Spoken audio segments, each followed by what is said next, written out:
Ils vont nous parler de leur situation, de leur vie. Et ce qui est étonnant, vous allez entendre avec moi ce qui est étonnant dans cette affaire. Frère Amadou, comment vas-tu? Ahmed Sako, mon ami, comment vas-tu? Ce qui est étonnant, ce qui est surprenant, des révélations que moi je ne savais pas du tout. Quand je vois aujourd'hui, quand je vois dans sa Nkrumah en boubou bleu avec le vaurien des ministres de la Justice, atelier de quoi là-bas, de 114 heures, des trucs comme ça. Quand je vois Baouri en train de s'afficher avec Ahmed de Paris, quand je vois le Limosa de Kaba Diawara interprété autrement, quand je vois le Syrie qui n'a pas eu d'argent pour bien faire les compétitions olympiques, quand je vois nos pays abandonnés, aujourd'hui, je me demande alors, qu'est-ce que les gens là ont vu en ces étudiants? Sinon, comment comprendre? Moi, je ne savais pas. Franchement, partagé, nous allons l'écouter. Voilà. Ce qui est grave, on me fait comprendre qu'il y a des étudiants. Non, c'est pas vrai. C'est pas vrai quoi. Honnêtement, Wallah billah, là, ce n'est pas vrai. Ce n'est pas vrai. Yeah. Si vous avez été étudiant, vous pensez rester 11 mois à Farana, 11 mois à Zérékoré, 11 mois à Afia dans l'abbé, c'est-à-dire dans l'abbé, l'université là-bas, sans recevoir de pécule, sans pécule. Non, imaginez, est-ce que vous pouvez, est-ce qu'on peut, mon beau salam alaikum, elle va très bien, beau. C'est un exemple. Un étudiant, 11 mois à Zérékoré, 11 mois à Farana, à Lizab, 11 mois à l'Ismeb de Daraba, 11 mois à Kankan, 11 mois, comment on appelle ça, 11 mois, excusez-moi, c'est qui ça?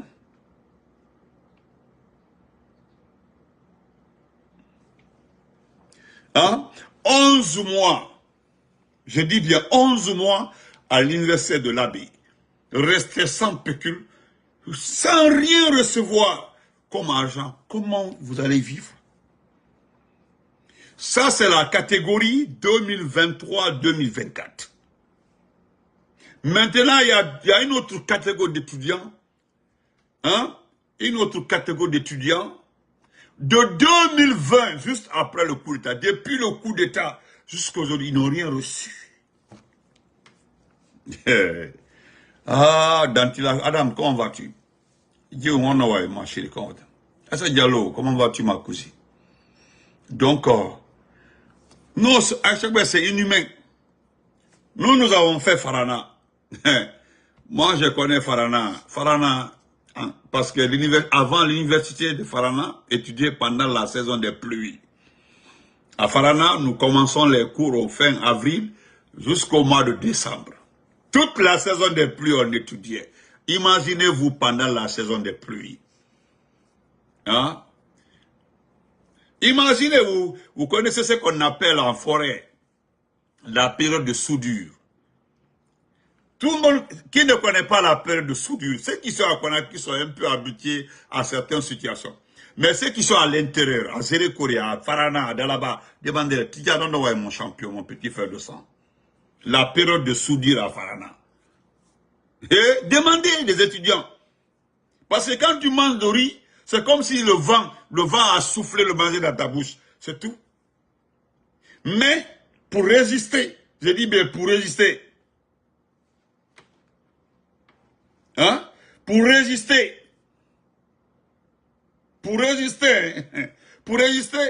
on faisait le manioc. Demandez aux gens, demandez un peu, demandez. Qu'est-ce qu'on appelle ça? Le manioc, patato, on mélangeait Vous connaissez le genre de manger là, hein? Bantara, poutet et tout mélangé. On appelle ça ketung. Voilà, ketung. C'est pas comme on appelle ça aussi à malinké. C'est ce qui pouvait te donner un peu de force. Ou bien on faisait le kumbolo. Non, demandez. Maintenant, vous faites 11 mois, vous n'avez pas d'argent. Vous n'avez rien. Comment vous pouvez vivre? Frère Makaonoway. Donc, je vais appeler, écoutons-les ensemble, pardon. Vous allez les écouter, ils vont s'exprimer. Allahu Akbar.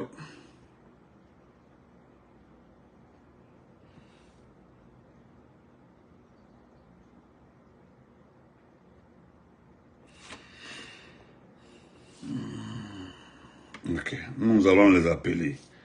Je ne sais pas qui est l'autre là. Voilà, je vais l'appeler. Permettez, voilà.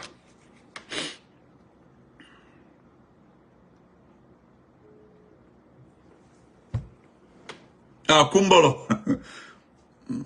Allô. Allô, bonjour. Ah, bonjour, monsieur. Voilà, je suis en direct là. Je ne sais pas si tes camarades là sont prêts, vous allez intervenir, quoi. Oui.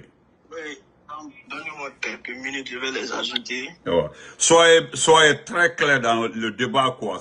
Et puis soyez bref, ok? Oui.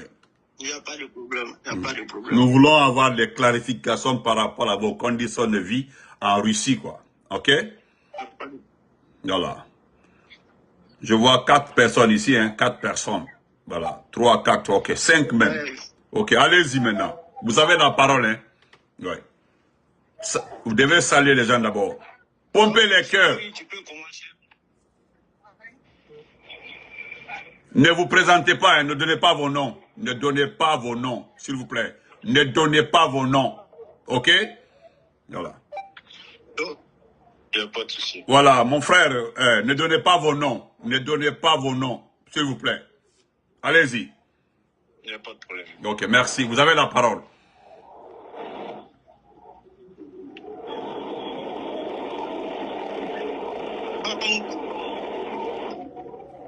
Bonsoir à tous. Nous sommes des étudiants étrangers. Nous sommes les étudiants guinéens qui vivent aujourd'hui ici. Et nous avons décidé de passer dans le live. C'est pour évoquer ce que nous traversons ici depuis 11 mois. Donc, comme je ne suis pas le seul, parce que quand je suis seul tout expliquer, d'autres vont penser que non, comme lui, il n'a pas pu gérer, raison pour laquelle il a décidé de parler. Donc, je suis là avec mes frères de lutte, avec mes frères de galère, que donc l'État nous a envoyés et nous a abandonnés en Russie depuis 11 mois. Et d'autres même sont dans les 1 an, 2, 1 an, 6 mois, jusqu'à présent. Eux sont totalement oubliés par l'État. Donc, pour être bref, je vais donner la parole à mes amis. Ils vont développer au fur et à mesure. Chacun va intervenir et vous allez comprendre que nous ne sommes pas les seuls. Ok, allez-y. Dans le groupe, il y a plusieurs personnes qui voulaient intervenir. Mais on ne peut pas donner la personne à plus de 400 et quelques étudiants. Raison pour laquelle nous avons choisi juste 5 personnes pour nous répéter. Et nous pensons qu'ils vont bien faire l'affaire. Donc, mon frère, vous avez la parole. Ok.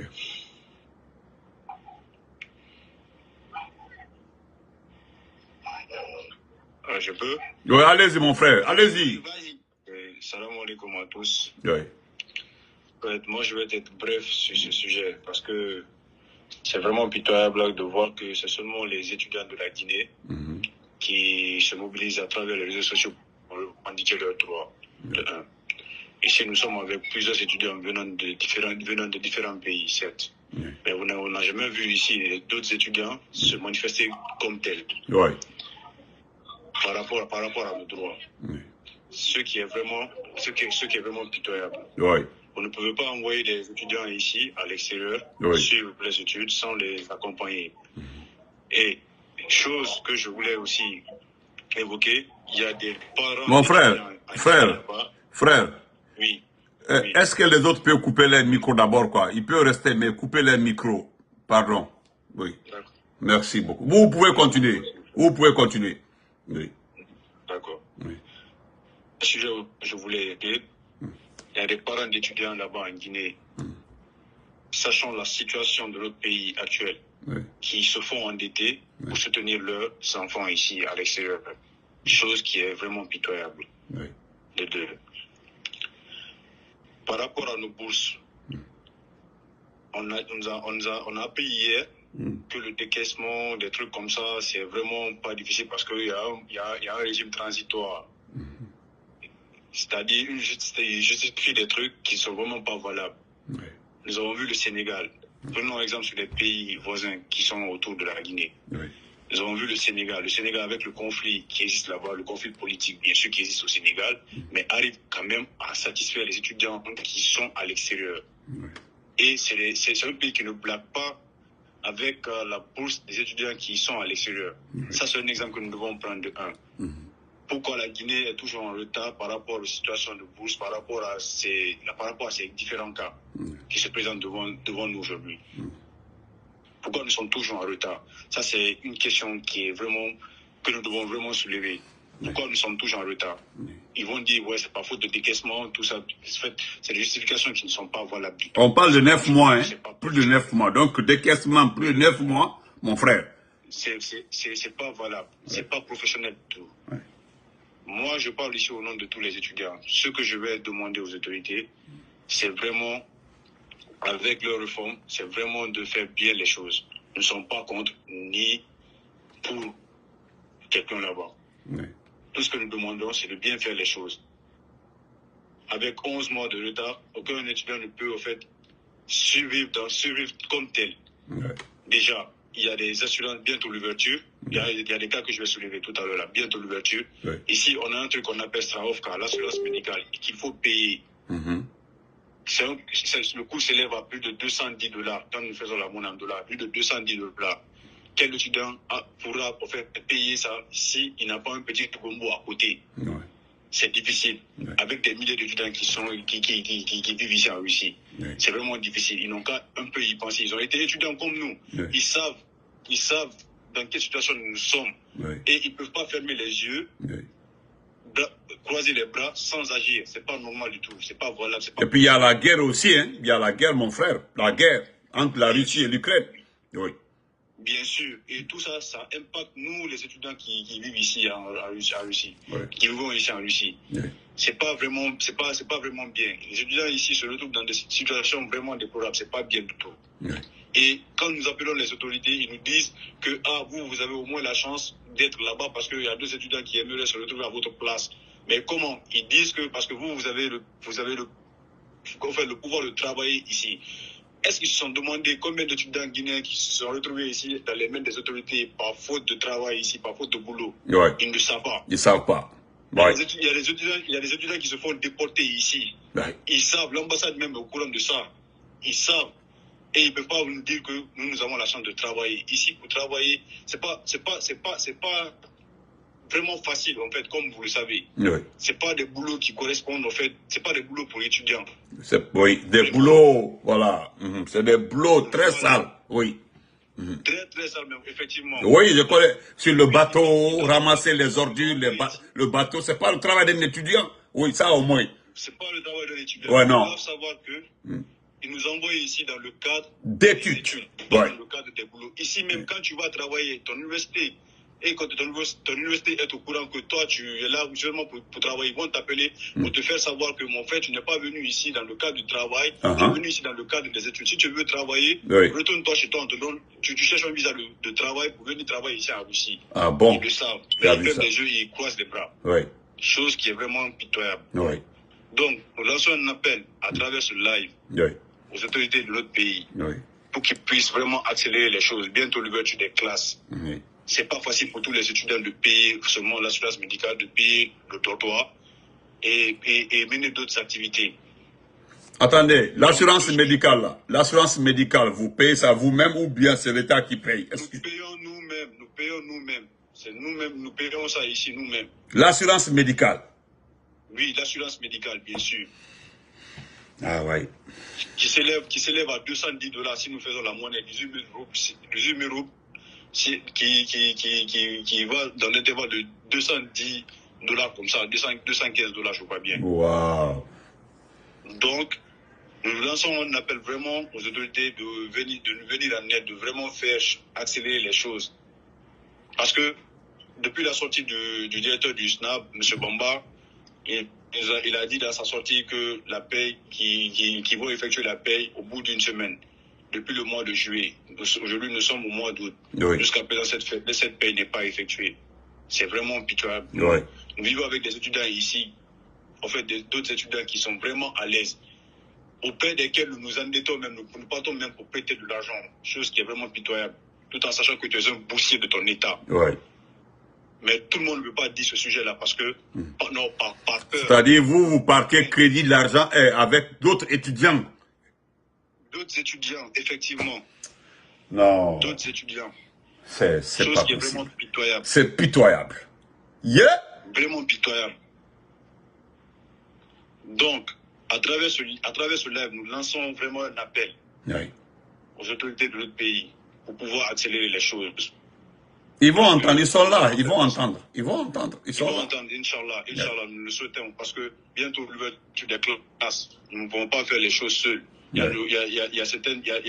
a nos parents qui sont au pays, qui sont vraiment aussi fatigués de tout le temps subvenir à nos besoins, de nous aider dans des situations pareilles. Mais il n'y a pas d'activité, mon ami, il n'y a pas d'activité en Guinée pour vous envoyer de l'argent. Il n'y en a pas. Il n'y en a pas. Nous lançons un appel aux autorités de pouvoir bien faire les choses, accélérer les choses. Donc, c'est un peu ça, M. Benito. Nous allons essayer de passer la parole à un autre élément pour ne pas durer sur le rôle. D'accord, allez-y.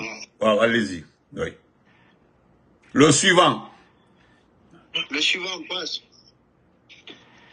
Bonsoir, chers tous. Ouais, ne te prenne pas, hein, ne donne pas ton nom. Donne pas ton nom, mon frère. Allez-y. Oui. Bonsoir, M. Benito. Oui, merci, frère. Ça va? Voilà. Oui. Ça va. Je suis comme mes camarades étudiants boursiers en Russie. Oui. Et pour vous dire la franche vérité, la bourse guinéenne est devenue un calvaire. Wow. La bourse guinéenne est devenue un calvaire. Parce que même pour arriver ici, nos propres parents ont dépensé. Attendez, monsieur. Attendez, monsieur. Vous êtes boursier. Mais pour arriver à boursier d'État, mais pour arriver, vous avez payé. Pour les démarches, nous avons payé. Non. Nous avons payé pour la traduction de nos documents, les frais de visa. La seule chose qui a été prise en charge pour nous, c'est le billet d'avion jusqu'à Moscou. Wow. Et arrivé à Moscou, chacun a payé son billet de train ou son billet d'avion pour rejoindre sa ville.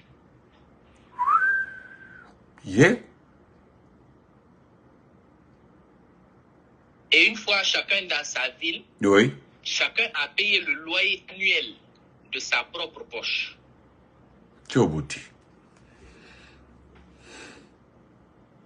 Après le loyer annuel, chacun a payé les frais de prolongation du visa de sa propre poche. Chacun a payé l'assurance maladie de sa propre poche.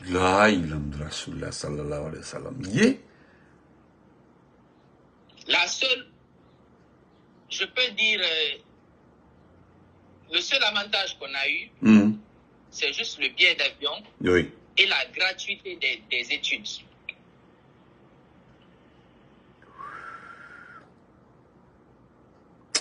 Et l'on sait que la vie à l'étranger, la vie à l'étranger n'est pas égale à la vie ici, n'est pas égale à la vie au pays. Au pays, non. Pour un enfant de paysan, c'est un calvaire. Oui. C'est un calvaire. Oui. L'État ici, l'État russe, nous donne une bourse mensuelle. Moi, par exemple, je reçois une bourse de l'État russe de 2000 roubles. 2000 roubles. 2000 roubles, oui. Ça, c'est l'équivalent de 200 000 francs guinéens.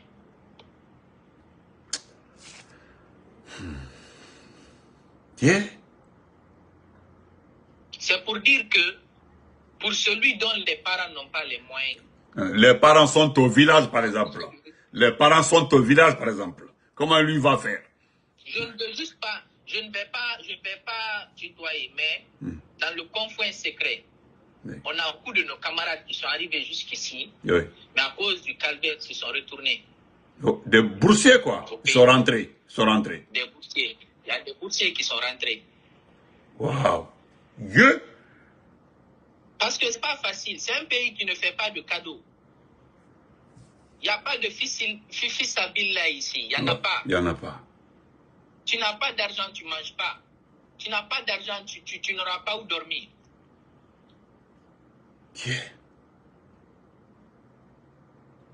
Donc maintenant, on nous a dit, oui, prenez un certain montant avec nous. Donc, merci beaucoup, mon frère, pour l'intervention. Nous allons essayer de passer à quelqu'un d'autre. Ok. Merci, frère. D'accord. Oui. Merci beaucoup. Oui. Un autre encore, rapidement. Ok. Bonsoir, M. Benito. Bonsoir, frère. Et bonsoir à tous vos auditeurs. Oui.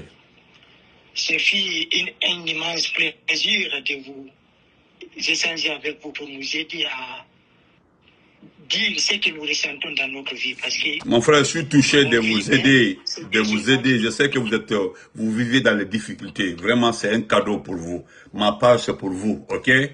Mettez-vous à l'aise. Oui. Merci vraiment. Merci vraiment. Oui. Parce qu'on vit ici, mais c'est Dieu seulement qui nous donne la vie. Wow. Parce que la situation dans laquelle on vit ici, seul Dieu qui peut nous donner longue vie maintenant. Vous voyez? Allahu Akbar. Maintenant, mes amis déjà vous ont détaillé concernant certains éléments que je ne vais pas toucher. Ok. Voilà, vous retenez qu'avec moi, tous les étudiants qui viennent ici en Russie, ils ne sont pas tous à Moscou pour les études. Ils ne sont pas tous à Moscou. Certains sont dans des... Ils ne sont pas tous à Moscou. Ok.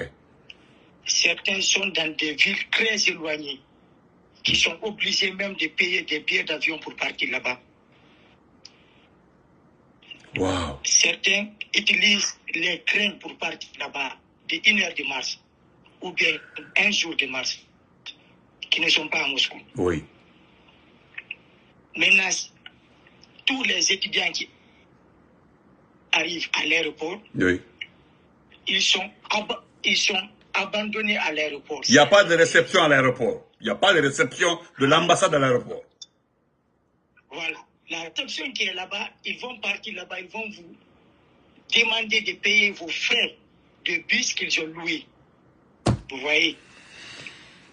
Ils viennent avec une bus, ils disent que les étudiants n'ont qu'à contribuer le frais de ce bus-là, les nouveaux venants. Vous voyez? Nous, on a payé qui équivaut de 2000 roubles, c'est de 200 000 francs, qu'on ne connaissait même pas le frais de roubles, en ce moment, on ne connaissait pas. On a payé l'argent là. 2000, puis on était au plus de 100 étudiants. 2000. Vous voyez? Oui. Maintenant, les étudiants qui doivent partir dans des autres villes, ils vont jusqu'au niveau des gares, des métros, on les abandonne là-bas, on les embarque, on les laisse à leur sort. Ils ne connaissent pas, ils ne parlent pas la langue, ils ne connaissent rien. Oui. Ils ne connaissent pas la langue. Il y a un problème de langue. Ils sont confrontés au problème de climat, un climat qu'ils n'ont jamais rencontré. Oui. Et ils sont envoyés dans les villes qu'ils ne connaissent pas. Non.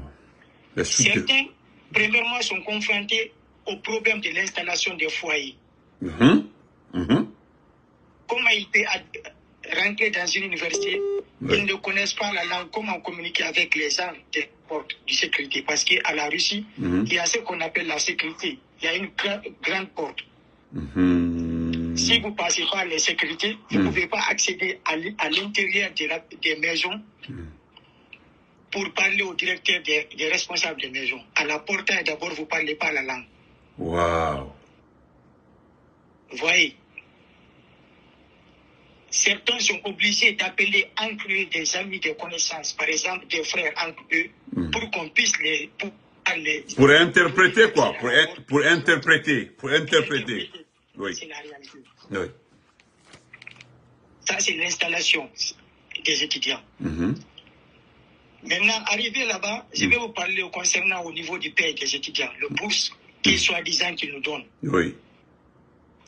Il y a certains étudiants qui se retrouvent dans les listes des jomis, c'est-à-dire toi, on ne va pas te payer. Tu ne sais même pas pour quelle raison tu as été suspendu.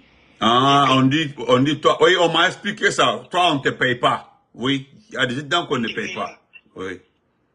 Sans aucune raison que tu vas connaître, raison justifiée. Tu es venu légalement, tu es venu avec tous tes documents, le service qui t'a permis de te donner tes documents est venu ici, et il te dit qu'ils ne vont pas te payer.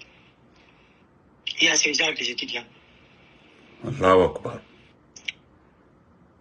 Maintenant, les étudiants, par exemple, les nouveaux, sans plus tarder, ils vont apprendre la langue. Maintenant, si certains apprennent la langue dans une université, ils doivent changer l'université pour l'université où ils vont faire leur option. Leur option, oui. Voilà. Maintenant, un étudiant qui est venu à Russie, qui a fait 12 mois à l'étude de langue, qui n'a pas été payé, comment lui peut recommencer une autre poursuite universitaire, sa licence ou bien non, il ne peut pas. Il ne peut pas, mon frère, il ne peut pas. Non. C'est pour cela que d'autres sont obligés à appeler ses frères, pleurer et rentrer dans des sentiers de construction pour travailler. Des sentiers de construction. Vous voyez? Ils n'ont jamais été maçons, ils n'ont jamais été ouvriers. Ils sont obligés de travailler dans les sentiers, nettoyer les sentiers, transporter des briques, des choses lourdes, des briques, des ciments, pour avoir 2000 francs, ça veut dire 200 000 francs. Pour au moins chercher à manger. Waouh! Comme vient de le dire le premier intervenant, qui a plus de $210 que tu dois payer pour accéder à ce dortoir. Parce que si tu changes l'université, tu dois automatiquement payer un nouveau assurance maladie pour qu'ils vont voir ton état de santé avant de te donner l'argent. Quelqu'un qui n'a même pas quelque chose à manger, comment lui... Il va payer $210 pour la médecine. Pour la situation médicale. Pour l'assurance maladie. Vous voyez? Oui. Et par la fin, si les gens vont finir, par exemple, on a eu des gens qui ont fini des études, qui doivent rentrer cette année.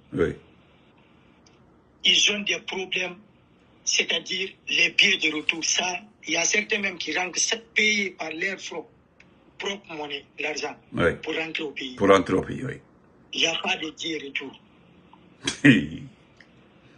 Waouh, la refondation. Et pour cela, si je vous dis que c'est Dieu qui nous donne la langue. Non, j'ai vu, c'est Dieu. Non, ça là, c'est Dieu seulement qui est avec vous. J'ai parlé avec un de vos camarades qui est dans une autre région de la Russie. Par fini, il pleurait, j'ai dit, c'est bon, mon frère. Il pleurait, quoi. Il pleurait, et puis je lui ai dit, mon frère, c'est bon.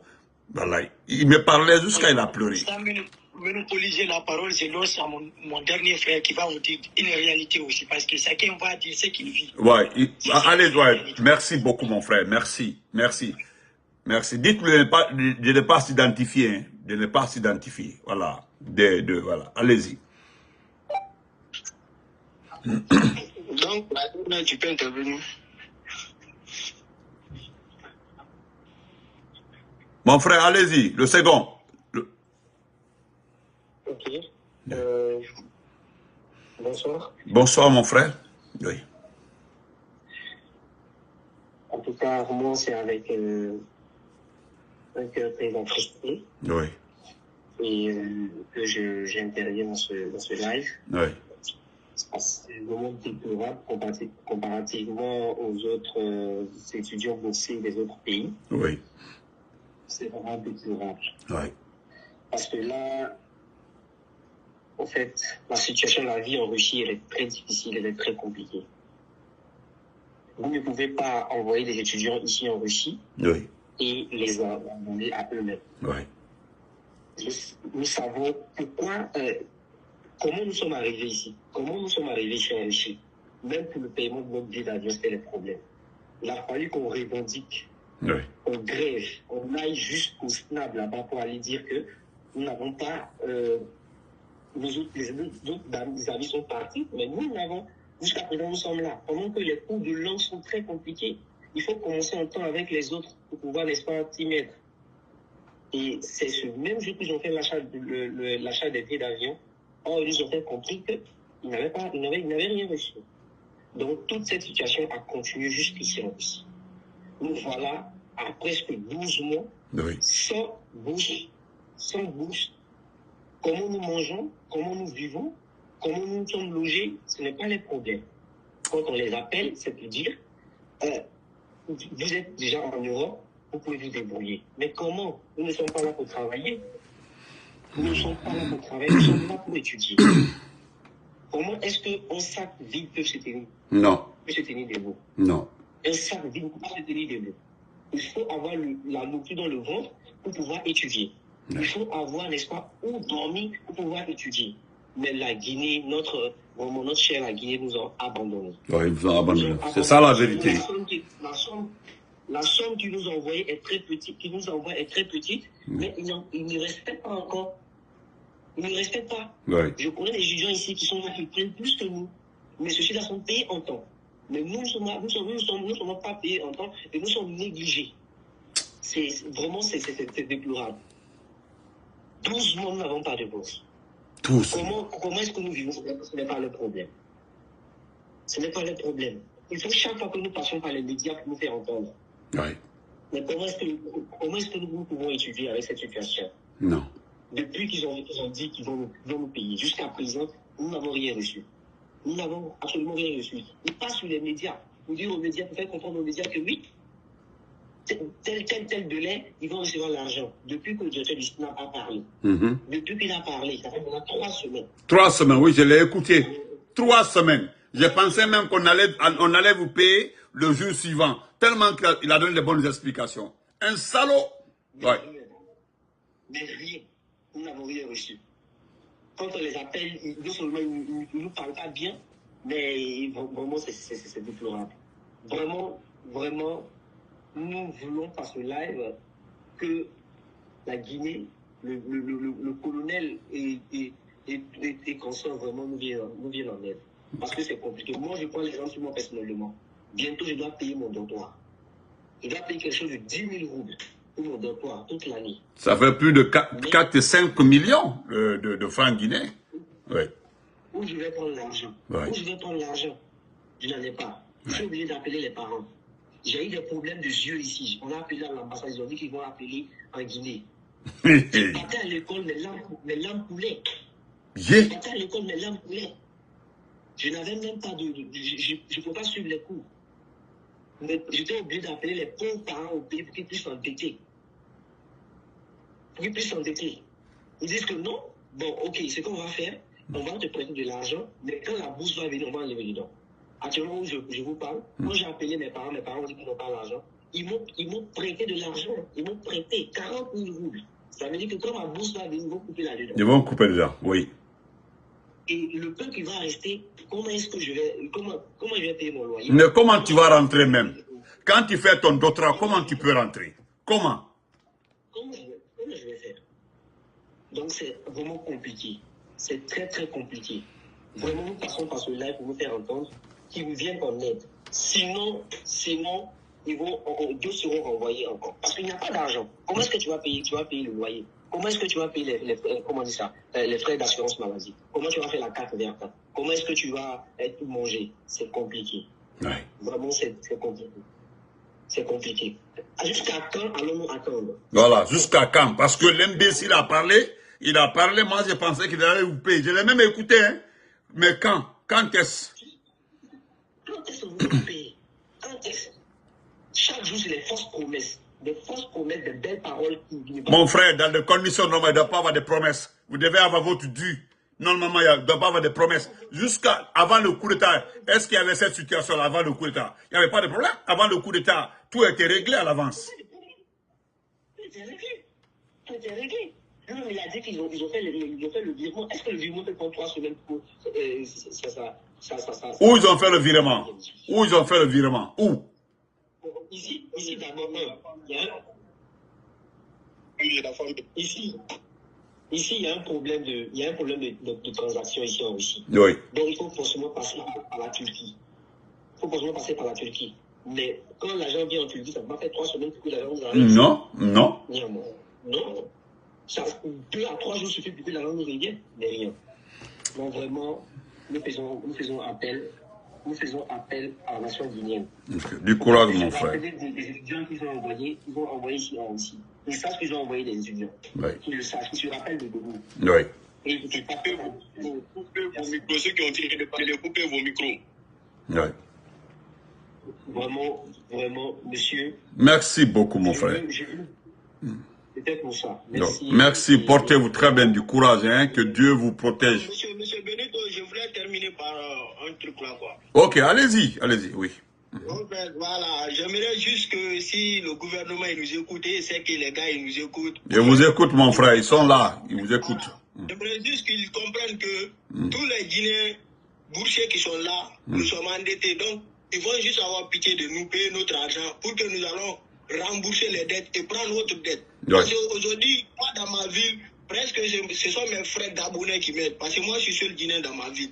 Donc si j'ai un problème, les Gabonais, c'est que le gouvernement guinéen nous donne là par an. Ça, c'est le trimestre d'un Gabonais.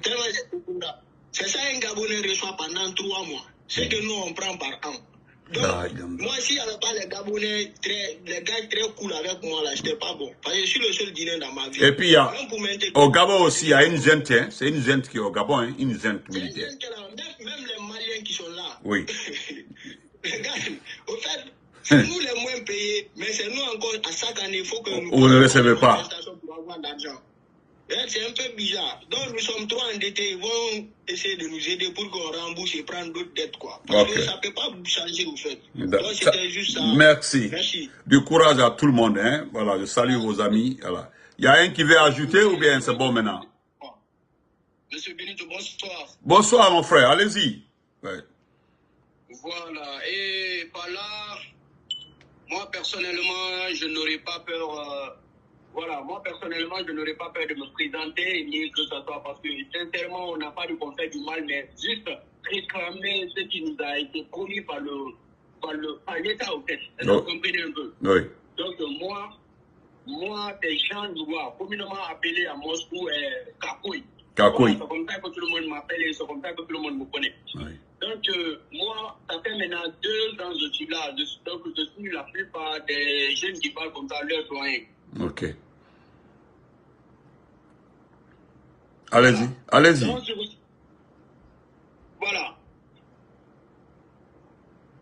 Allez-y, on vous écoute. Oh ben, c'est fini. Voilà. Donc, sur ce, moi, quand j'étais venu pour la première fois, à l'ambassade, on nous a fait arrêter, soi-disant qu'on a d'accord. C'est-à-dire qu'on doit se faire visiter d'abord. C'est-à-dire à propos de Covid-19, ce qu'on a déjà fait en Guinée, mais quand on est venu encore à l'ambassade, on a essayé de refaire ça encore. Juste pour nous soutirer de l'argent. Et après ça, on a négocié les bus avec notre propre argent. Et quand on est passé aussi à l'ambassade, ils nous ont abandonnés comme ça. Parce que moi, personnellement, je ne vais pas dire on m'a mis dans un taxi où je ne sais pas parler, comment dire, c'est-à-dire la langue, et ainsi de suite. Oui. Et là, j'étais là, quand je suis venu, le monsieur aussi est allé garer dans un coin, là où, c'est-à-dire, il n'a pas dit qu'il n'était pas l'adresse. Et là, je suis resté là-bas plus tard vers les 19h-20h. Et moi, ce que je connais, c'est-à-dire, c'est moi seul qui connais la fraîcheur qui m'a tapé là-bas. C'est Dieu seul qui connaît au fait. Ouais. Et durant ce temps, en ce moment, je n'avais pas encore de numéro comme ça là, pour contacter mes amis. Je suis hors réseau au fait. Le téléphone est allumé, mais je ne peux rien faire. Oui. Voilà. Il a fallu des intelligences que j'ai fait approcher quelqu'un et je lui ai dit, voilà, essaie de m'aider. Voilà, voici mes amis, voici leur numéro, voici mon groupe. Et ils sont déjà là il y a longtemps. Et puis voilà, c'est comme ça. Il y a un monsieur qui a écouté de moi, il a donné la vraie adresse. Et puis voilà, on s'est retrouvés devant mon université. Et je suis rentré. Depuis que je suis venu ici, quand je suis venu l'année passée, on nous a dit qu'ils ont grévé avant qu'ils ne soient payés. L'année surpassée encore, on a grévé avant qu'on ne soit payé. Et voici encore, cette même année, il faut qu'on grève encore pour qu'on nous paye. Mais nous, on ne vient pas pour graisser. Ce qui reste clair, on vient juste pour étudier. Dire à l'État d'avoir vraiment pitié de nous. Trop, c'est trop et on souffre beaucoup. On souffre vraiment. Trop, c'est trop vraiment. On souffre beaucoup. D'accord. Où nous sommes là, si on ne prend pas crédit chez les gens, c'est pas possible. C'est pas du tout possible. Et puis des crédits avec les autres étudiants. Hein? Des crédits avec les autres étudiants. J'ai passé plus de 40 millions dans ça. 40 millions dans l'affaire de voyage là. Moi, je me disais que ouais, j'avais trouvé c'est-à-dire le meilleur. C'est pas comme ça. Donc, c'est ça que j'avais trop à dire. Merci beaucoup. Merci. Oui. Voilà. Donc, c'est un peu comme ça. Mes amis ont tout dit. Je n'ai pas beaucoup de choses à dire maintenant. D'accord. Donc, franchement, c'était de partager qui nous viennent en tête. Trop, c'est trop. Chaque année que Dieu fait, c'est comme ça, Pamba nous vient nous dorloter avec les mensonges. Ah bon, demain, ça sera comme ça là. On va s'asseoir plus de 2 mois, on ne voit rien. 3 ans d'expérience. C'est-à-dire, il y a un adage forestier qui dit on ne tombe jamais 2 fois dans un même trou. Non. Mais 3 fois la même chose, 3 bonnes années la même chose, c'est que ce sont des incompétents. Oui. Non, c'est la malhonnête, c'est tout. C'est la malhonnêteté. Voilà. Sinon, ils sont en train d'acheter les villas, des boubous.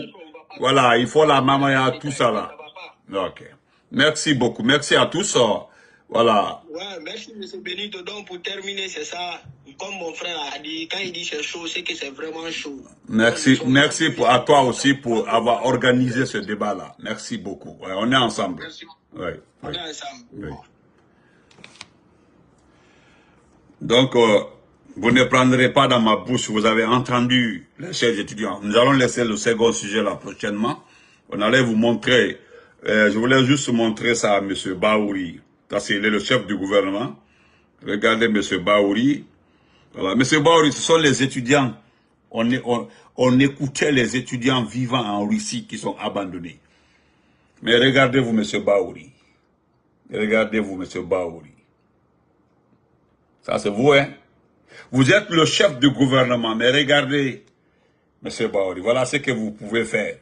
Regardez, ça c'est votre compétence. Vous dites qu'Ahmed de Paris est activiste des droits de l'homme. C'est pas moi qui ai dit, hein. Voilà ce qu'on dit. Et là, sous le haut patronage du Premier ministre, M. Baouri, sous le haut patronage du Premier ministre, M. Baouri, tournoi de football à Bokeh, doté du trophée Général Mamadi Doumbouya, placé sous le thème paix, unité nationale pour une Guinée unie et prospère. Grande finale, le 5. M. Baouri, ça c'est vous. Initiative de M. Ahmed Sekou Kamara, Ahmed de Paris. C'est lui qui l'a fait. Voilà, voici les t-shirts. Vous savez, M. Baouri, le 5 septembre, Doumbouya n'a jamais dit dans sa déclaration qu'il a fait le coup d'État pour le 3e mandat. Il dit il n'y aura plus ce qu'on appelle culte de personnalité. Il dit qu'il n'y aura plus de corruption. Il dit qu'il n'y aura plus de personnalisation du pouvoir. Ça là, c'est quoi, M. Baouri? Donc, c'est des étudiants qui pleuraient, je laisse tomber. Nous allons Ahmed de Paris, une fois, je ne sais pas si c'est l'ambassade qui l'a donné le trophée que le meilleur politicien de la Guinée en 2023. Le meilleur politicien de l'année 2024-2020, Ahmed de Paris. Ahmed de Paris, là, je vous rappelle, M. Baouri, il était avec nous. Il est venu saluer le professeur Fakonde, aller saluer le Dr Kassouri. C'est comme ça. Vous savez, c'est des gens. Ça, c'est-à-dire, M. Baouri, vous ne verrez jamais ça en forêt. Ces genres de tournois-là. Jamais en Haute-Guinée même. Jamais en Moyenne-Guinée. C'est en basse-côte. Et puis, ce sont des individus comme ça qui peuvent faire ça. Sinon, les sous-là sont passés à autre chose. Ils sont passés à autre chose. Voilà des gens, comme vous êtes des moutons, il profite de vous parce que lui-même en question, il sait, il n'a pas de base électorale, il n'a pas de siège de parti politique. C'est pour avoir son argent. Hi baby, how are you, Marine Kaba? Comment vas-tu, ma chérie? Donc, moi je me limite là, M. Baouri. M. Baouri, n'oubliez pas. Le passage des étudiants, il y a 2 points qui m'ont beaucoup intéressé. On nous fait comprendre, selon les expériences d'un étudiant, surtout dans une ville, il y a de ces étudiants qui sont partis avec avec les bourses de notre pays. Mais arrivé là-bas, on les fait comprendre qu'ils n'ont pas droit à l'argent. Alors, pourquoi vous n'avez pas expliqué à ceci? Hein? Pourquoi vous n'avez pas expliqué à ceci? Parce qu'ils ont eu le baccalauréat, ils ont eu la mention, ils ont tous les documents. Ce n'est pas des arrangements. Ils ont eu le bac, ils ont eu la mention très bien. C'est les mentions-là qui les ont envoyées. Mais arrivés là-bas, eux, ils n'ont pas droit au pécule. Est-ce que M. Baouri, un gouvernement est kiloté à Conakry, envoyer des étudiants à l'Abbé, hein? Envoyer des étudiants à Zérékoré, hein? Envoyer des étudiants à l'Abbé, Mamou, ou bien partout, et puis dire que non, tu es étudiant mais tu n'es pas boursier. L'étudiant est parti sur la même liste que les autres. Il voit les autres devant le rectorat, le guichet pour prendre les pécules, ne sont pas concernés. Monsieur Baouri, la Guinée va brûler ce jour-là. 2000 ou, c'est-à-dire, il suffit que 300, 400, 500 étudiants sont exclus du paiement des étudiants de l'université publique. Monsieur Baouri, la Guinée ne va pas dormir ce jour-là. Et puis le deuxième point qui a attiré mon attention, vous demandez à des étudiants qu'eux au moins ils ont la chance d'être à l'étranger. Est-ce que c'est eux qui ont demandé à être à l'étranger? C'est que vous êtes en train de dire comme ça. Même au temps de Lansana Conté, des étudiants n'ont jamais été abandonnés. Ils ont été toujours payés. Toujours payés. Aujourd'hui, si c'était Lansana Conté, il aurait appelé, il aurait limogé le ministre de l'enseignement supérieur et puis le convoqué devant lui, le parler le vrai sous-sous. Ignan Gamadi, pourquoi dit mais moi à quoi ma story? Toi tu es payé, pourquoi les enfants ne sont pas payés? C'est comme ça l'enseignement Conté. Direct. Ahmed de Paris que tu vois comme ça, là, il ne peut pas, les trucs comme ça. Demande pourquoi il n'a pas prospéré au temps de l'enseignement Conté. Il faut demander à Ahmed de Paris. Il a dit là en France, de te montrer sa villa ou sa maison à Guinée. Il n'y en a pas. Leur papa a été un ancien préfet. Oui, c'est leur papa. C'est pas celui. Ou bien c'est l'autre là, le vaurien. En tout cas, il y a quelqu'un qui a eu son papa, ancien entre haut 4. C'est ça le. Nous allons revenir sur ça. Pour le cas de Ahmed de Paris, le tournoi là. Voilà la mamaya. Ça, c'est un bouquet qui. C'est un bouquet. Si Ahmed de Paris sait qu'il fait ça pour la paix, l'unité nationale, il n'a qu'à organiser pareil en Guinée forestière. C'est Baouri, qui fait ça en forêt. Ou bien il organise à l'Abbé. Ou bien Mamou, ça va là-bas que nous voulons la paix. Nous allons rappeler à ces bonariens qu'on appelle Ahmed de Paris. Un vaurien. C'est que c'est l'unité nationale. Les papas là étaient, malgré que les papas étaient dans l'argent, demandaient à Ahmed où se trouve sa propre maison. Moi, mon papa n'est pas être gouverneur. Moi, au temps de l'enseignement Conté, ou bien au temps d'Alpha Condé, gouverneur, préfet, non. Voilà des gens qui ont toutes les opportunités dans la vie. Mais à Biling, il ne fait tout. Il ne fait Nagli s'habille avec des bonnets, on dit Ahmed de Paris, Ahmed de Paris. Paris, là, il n'y a rien là-bas, zéro. Les vrais Parisiens là sont en train de construire. Les Guinéens qui travaillent à Paris ont fini de faire leurs villas, châteaux en Guinée. Ce n'est pas les brouillons qui se promènent comme ça là, quoi, Ahmed de Paris. Et puis toi, Baouri, qui soutiens ça. Toi qui as refusé de s'afficher avec Alpha Condé. Aujourd'hui, tu t'affiches avec un criminel. Quelle est la différence alors? Portez-vous très bien, merci. Nous demandons aux étudiants du courage. Voilà. Ce que moi je voulais vous dire. Ils vous ont abandonné, c'est la vérité. Ils vous ont abandonné. Surtout le directeur de SNAB là. C'est un vaurien, un incompétent. C'est les gens qui donnent de l'argent aux autres là pour ne pas être démis de ses fonctions. Donc, ils vous ont abandonné. Ils vous ont abandonné, chers étudiants. En tout cas, j'ai vécu le temps de l'enseignement Conté. J'étais étudiant au temps de l'enseignement Conté. Étudiant au temps de l'enseignement Conté. Jamais nous avons entendu parler de ça. Et ça, c'est la Russie et le Maroc. Le Maroc, vous avez vu pour le Maroc hier. Le Maroc. Et puis, j'en suis sûr, pour la Tunisie également, la Tunisie, j'en suis sûr, même l'Égypte. Mais c'est pas ce qui me fait mal, on me fait comprendre qu'il y a certains qui sont rentrés. Ils ont demandé à leurs parents de payer les billets, ils vont rentrer. Ils sont rentrés, il y a beaucoup qui sont rentrés. Beaucoup sont rentrés. Le Mali paye, hein. Le Mali c'est une junte qui est là-bas. Le Burkina c'est une junte. Le Niger c'est une junte. On parle du Gabon. Le gars dit, celui qui a coordonné l'appel là, il vit avec des Gabonais. Ce sont les Gabonais qui lui créent de l'argent. Les Gabonais c'est une junte qui est là-bas.